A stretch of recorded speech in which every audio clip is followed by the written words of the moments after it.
సంస్థలు అందిస్తున్న సేవల గురించి వివరించారు.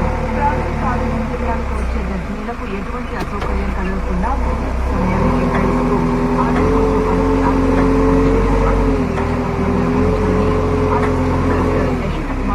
వైద్య అధికారులకు సూచించారు. డిఎంహెచ్ఓ కార్యాలయాన్ని అసిస్టెంట్ కలెక్టర్ యశ్వంత్ కుమార్ రెడ్డి పరిశీలించి వైద్య ఆరోగ్య శాఖ జిల్లాలో అమలవుతున్న కార్యక్రమాలను అడిగి తెలుసుకున్నారు.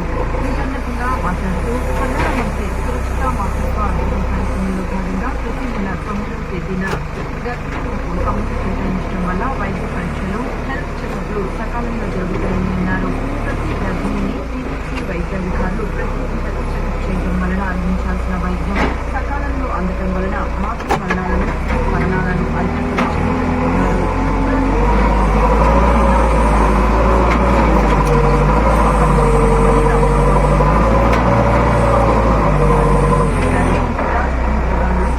పాత్రికలతో మాట్లాడుతూ పెట్రోల్ బంకుల్లో ఖర్చు లేకుండా చర్యలు తీసుకుంటున్నామని అన్నారు.